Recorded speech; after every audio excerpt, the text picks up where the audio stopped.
जैसा कि मैं इसके पहले की वीडियो में लर्निंग एंड टीचिंग पेपर का यूनिट 5 का टॉपिक रिकमेंडेशन ऑफ एनपीई 1986 और 92 के strategy of ensuring teachers accountability topic के पार्ट वन को डिस्कस की थी। तो चलिए आज मैं इसका सेकेंड पार्ट स्टार्ट करती हूँ, लेकिन स्टार्ट करने से पहले मैं फर्स्ट पार्ट जो डिस्कस की थी उसके किन किन पॉइंट्स को हम लोग ने देखा था उसके बारे में देखते हैं।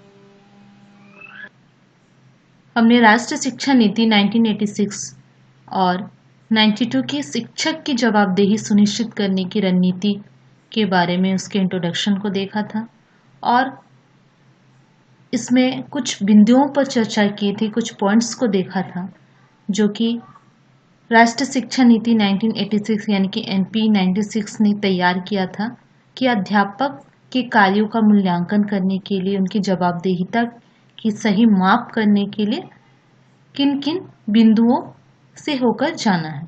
तो उसको एक बार देखते हैं हम लोग। हमने इसके पहले डिस्कस किया था शिक्षक की जवाबदेही प्रणाली। सेकंड हमने ये डिस्कस किया था कि जवाबदेहिता का मूल्यांकन किसके द्वारा किया जाए। थर्ड हमने देखा था कि जवाबदेहिता के मापदंड क्या क्या होते हैं और मुख्य मापदंड क्या क्या है। तो आगे चलते हैं हम लोग। ये तो हमने फर्स्ट पार्ट में डिस्कस किया था इन सभी बिंदुओं पर। आगे देखते हैं सेकंड पार्ट में इसके कुछ और भी पॉइंट्स हैं, उसकी चर्चा मैं अभी करूंगी। तो चलिए इसका सेकंड पार्ट हम लोग देखते हैं।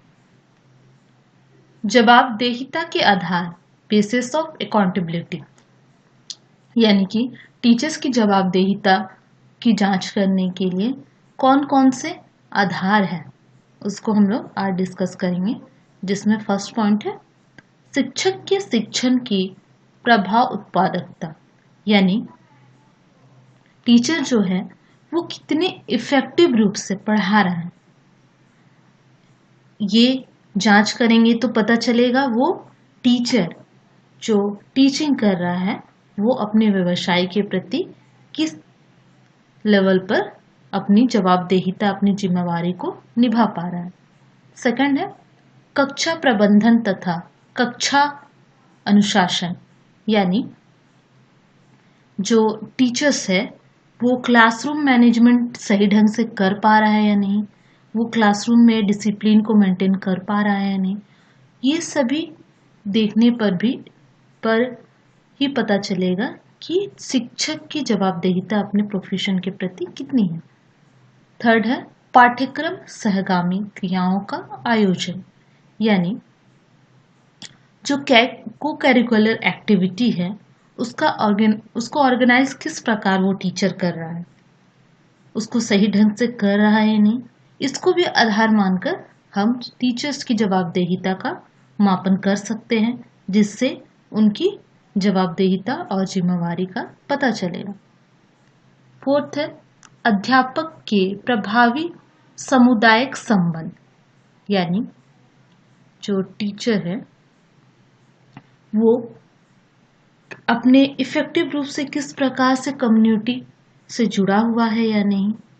इससे भी उसकी जवाबदेहिता का पता चलेगा, क्योंकि उसकी एक जिम्मेवारी है कि वो समुदाय के साथ भी अपनी संबंध बनाए रखे।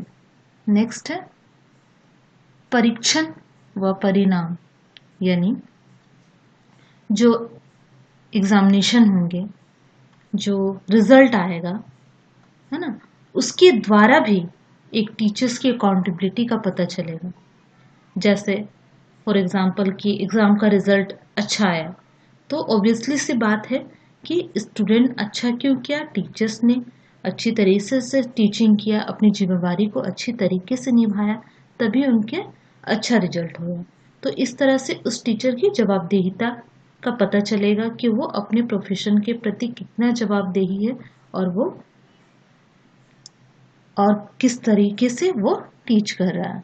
नेक्स्ट है छात्र क्रियाओं व कार्यों का मूल्यांकन, यानी कि जो स्टूडेंट है वो कैसे क्रियाकलाप में भाग ले रहे हैं, वो किस प्रकार से अपने कार्यों को सही ढंग से कर रहे हैं या नहीं। यानी कि देखा जाए तो स्टूडेंट एक्टिविटी वर्क जो भी असाइन किया गया है, असाइनमेंट किया गया है, वो सब सही ढंग से कर रहे हैं या नहीं। वो स्टूडेंट्स उसमें पार्टिसिपेट लेने के लिए टीचर्स भी उनको प्रोत्साहन कर रहे हैं या नहीं। इससे भी पता चलेगा कि टीचर्स कितनी जवाबदेहिता का निर्वाह कर रहे हैं। नेक्स्ट है पाठ्यक्रम का संचालन, यानी जो कैरिकुलम है उसको सही ढंग से फॉलो कर रहे हैं। यानी कि बोल सकते हैं कि कैरिकुलम जो है उसे फॉलो तो कर रहे हैं, साथ ही साथ सही समय पे वो उस कैरिकुलम को, उस सिलेबस को पूरा कर रहे हैं या नहीं, पढ़ा रहे हैं नहीं, कंटेंट जो है उसी के मुताबिक वो पढ़ा रहे हैं या नहीं, और जो भी स्टूडेंट्स को दिक्कतें आती है उसको क्लियरिटी करते हैं या नहीं। ये भी टीचर्स की एक जवाबदेहिता है। इस प्रकार इस आधार पे भी टीचर्स की अकाउंटेबिलिटी का मेजर किया जा सकता है। 8वां है कक्ष व्यवहार, यानी टीचर जो है वो क्लासरूम में किस तरीके का बिहेवियर कर रहा है। यानी स्टूडेंट से किसी एक स्टूडेंट से अच्छा बिहेवियर कर रहा है, दूसरे के साथ गलत, ऐसा नहीं करना चाहिए उन्हें। यानी कि वो स्टूडेंट के साथ पक्षपात का व्यवहार कर रहा है या नहीं, इससे वो क्लासरूम में खुद को एडजस्ट कर पा रहा है या नहीं। इससे भी क्या पता चलेगा कि टीचर्स कितनी जवाबदेहिता है। इस प्रकार कक्षा व्यवहार भी क्या है, एक जवाबदेहिता का आधार है। नेक्स्ट है व्यावसायिक विकास। जो टीचर है प्रोफेशनल डेवलपमेंट, यानी जो टीचर है अपने प्रोफेशन डेवलपमेंट के लिए जो भी होते हैं सेमिनार वर्कशॉप में पार्टिसिपेट लेते हैं, क्योंकि ये भी उनकी जवाबदेहिता है कि वो अपने प्रोफेशन का डेवलपमेंट करें। इस प्रकार व्यावसायिक विकास भी जवाबदेहिता की एक आधार के रूप में जाना जाता है। 10 पॉइंट है विद्यालय प्रशासन में भागीदारी व सहयोग आदि, यानी स्कूल में जो भी प्रोग्राम ऑर्गेनाइज होते हैं, चाहे स्कूल में चाहे स्कूल के बाहर रिप्रेजेंट करना पड़ता है, तो उस सब चीज़ों में एक टीचर्स भागीदार हो रहे हैं कि नहीं, भाग ले रहे हैं, और स्कूल के जो भी प्रोग्राम होते हैं उनमें उनका कोऑपरेशन रहता है नहीं, ये सब भी टीचर्स की जवाबदेहिता को दर्शाता है। इस प्रकार विद्यालय प्रशासन में एक भागीदार होना और उसमें कोऑपरेट करना भी जवाबदेहिता के आधार है। तो ये हमने जवाबदेहिता के आधार देखे, जो कि एनपीई ने कहा कि इन बेसिस पे क्या किया जा सकता है, टीचर्स की अकाउंटेबिलिटी को मेजर किया जा सकता है इन आधारों के आधार पर, इन बेसिस के आधार पर। नेक्स्ट देखते हैं शिक्षक जवाबदेही सुनिश्चित करने की रणनीति, यानी strategy of ensuring teachers accountability. देखा जाए तो टीचर की इस जवाबदेही का सीधा संबंध किससे है, उसकी रिस्पॉन्सिबिलिटी से है, उसकी रिस्पॉन्सिबिलिटी की फीलिंग से है, उसकी उत्तरदायित्व की भावना से है। तो कौन कौन सी रणनीति के द्वारा टीचर की जवाबदेही सुनिश्चित की जा सकती है, उसको हम एक एक करके देखेंगे। फर्स्ट देखते हैं हम लोग शिक्षक प्रशिक्षण के द्वारा शिक्षक को, चाहे वह किसी भी वर्ग से संबंधित हो, में कुछ उत्तरदायित्व की भावना तथा विभिन्न प्रशिक्षण कौशल का विकास किया जा सकता है। अतः शिक्षक के लिए शिक्षक प्रशिक्षण आवश्यक है। यानी कि यहाँ पे कहा जा रहा है कि शिक्षक प्रशिक्षण की बात, यानी कि टीचर ट्रेनिंग, चाहे वह इन सर्विस हो, चाहे प्री सर्विस हो, चाहे प्राइमरी के लिए हो, हायर सेकेंडरी स्कूल के लिए हो, किसी भी लेवल के लिए हो, सभी में कुछ ना कुछ सीमा तक क्या होना चाहिए, अकाउंटेबिलिटी यानी कि जवाबदेहिता की भावना का विकास किया जाना चाहिए। किसके द्वारा? टीचर्स ट्रेनिंग के द्वारा। और साथ ही ये भी कह रहा है कि उनमें डिफरेंट टीचिंग स्किल का भी डेवलप किया जाना चाहिए, जिससे क्या होगा, टीचर अपनी जवाबदेहिता समझ पाएंगे और इसके द्वारा क्या होगा, इसके लिए क्या आवश्यक है? टीचर ट्रेनिंग बहुत ही आवश्यक है। एक टीचर्स को ट्रेनिंग लेना बहुत ही, चाहे वो प्री सर्विस हो चाहे इन सर्विस हो। नेक्स्ट देखते हैं, सेकंड है विद्यालय को भी स्वास्थ्य परंपराओं का विकास व पालन करना चाहिए। देखा गया है कि जिन विद्यालयों में स्वास्थ्य तथा अधिगम उन्मुख परंपराएं होती है वहां शिक्षक भी परंपराओं के अनुरूप ही कार्य करते हैं। यहाँ शिक्षक की परंपरा के बारे में कहा गया है, यानी कि कहा जा रहा है कि स्कूल में, यहाँ विद्यालय के स्वास्थ्य परंपरा के बारे में भी कहा जा रहा है और शिक्षक की परंपरा, यानी कि विद्यालय का जैसे परंपरा रहेगा शिक्षक भी उसी के अनुरूप कार्य करेंगे, है ना। इसलिए क्या होना चाहिए, स्कूल में भी हेल्दी इन्वायरमेंट क्रिएट करना चाहिए और डिसिप्लिन का पालन किया जाना चाहिए। अधिकांशतः क्या देखा जाता है स्कूल में, अगर जिन स्कूलों में अच्छा अनुशासन रहेगा, अच्छा वहाँ का इन्वायरमेंट रहेगा और इस प्रकार वहाँ के टीचर्स भी क्या करेंगे, उसी के सीक्वेंस में उसी परंपरा के अनुरूप कार्य भी करेंगे। तो इसलिए बहुत ही ज़रूरी है कि स्कूल में एक स्वास्थ्य परंपरा, यानी कि स्कूल में डिसिप्लिन हो और साथ ही साथ सभी टीचर्स उस रूल को फॉलो करेंगे, तभी टीचर्स अपनी रिस्पॉन्सिबिलिटी को अपनी किस सीमा तक पूरा करेंगे इसके पता चल सकता है कि टीचर्स अपने रूल्स रेगुलेशन को स्कूल्स के किस तरीके से फॉलो कर रहे हैं। तो इस प्रकार विद्यालय की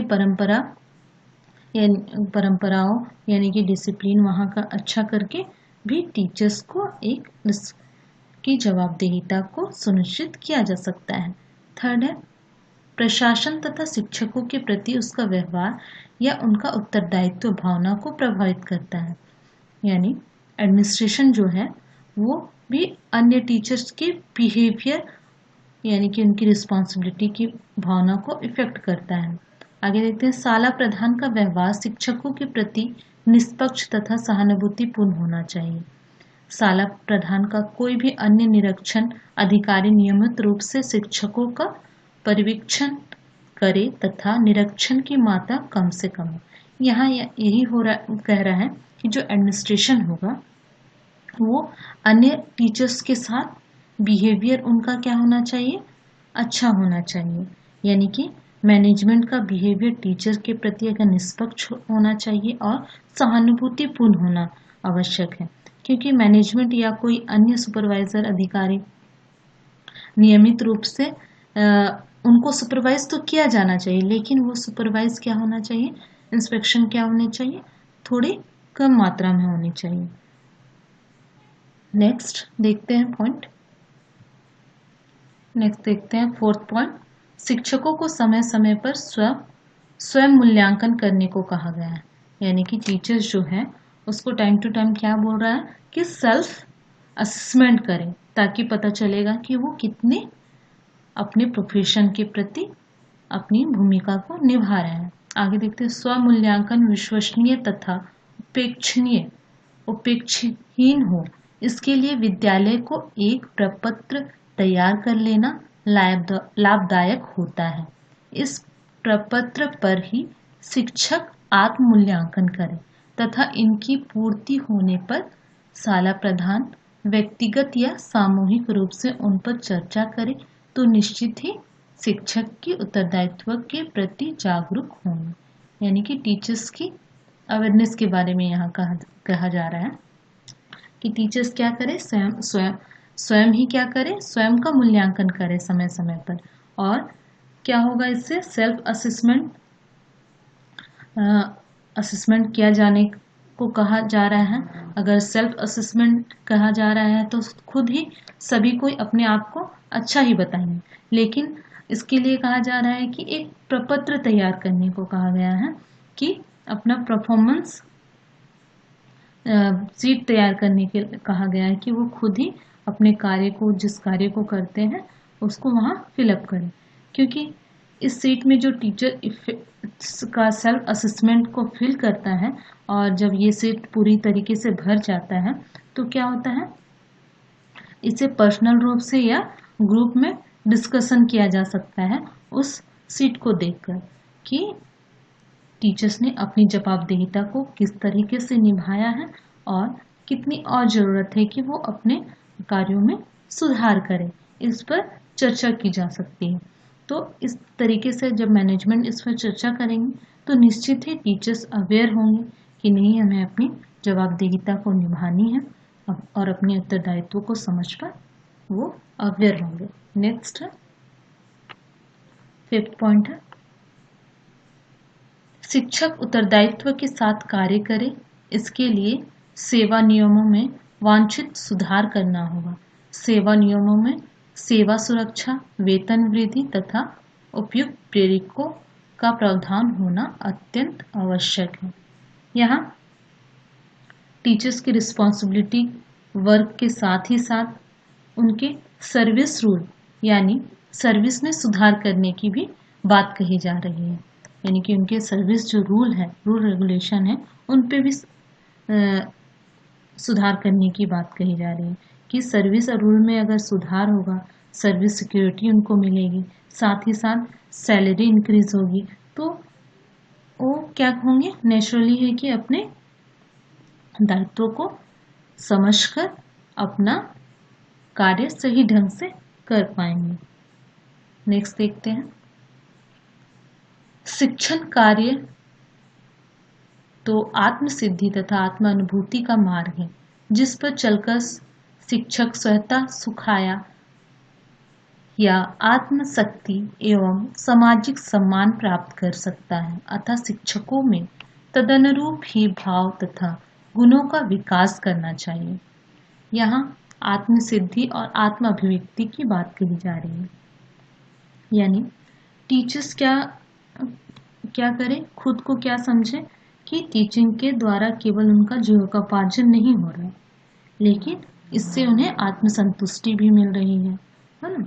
और इस प्रकार वो टीचिंग को अपने आत्म सिद्धि और आत्म अभिव्यक्ति का मार्ग समझकर और इस पर चलकर टीचर खुद को क्या कर सकता है, अपना सेल्फ पावर को और बढ़ा सकता है और सोशल रिस्पेक्ट को भी प्राप्त कर सकता है। अतः टीचर को क्या करना चाहिए, इन्हीं भावना और गुणों के आधार पर अपने गुणों का विकास करते रहना चाहिए। अगर वो अपने भाव और गुणों का विकास करते रहेंगे तो ऑब्वियसली सी बात है कि वो अपनी जवाबदेहिता को भी सही ढंग से समझेंगे। नेक्स्ट है 7th है शिक्षकों की जो संगठन है उन्हें भी शिक्षकों के वेतन तथा सेवा परिस्थितियों में सुधार के प्रयासों के साथ साथ ऐसे कार्यों को भी हाथों में लेना चाहिए जिनमें शिक्षकों में निष्ठापूर्वक कार्य करने तथा अपने उत्तरदायित्व का सही ढंग से निर्वाह करने की क्षमताओं का विकास हो। यानी कि यहाँ कहा जा रहा है संगठन, एसोसिएशन की बात, यानी कि जिस जगह टीचर्स जिस संगठन से जुड़े होते हैं, यानी कि टीचर जो एसोसिएशन से जुड़े होते हैं उन्हें भी टीचर क्या करे, जो एसोसिएशन जो संगठन उन्हें सैलरी या सर्विस कंडीशन उनके सैलरी में या फिर सर्विस कंडीशन में भी इम्प्रूवमेंट करने का प्रयास करे।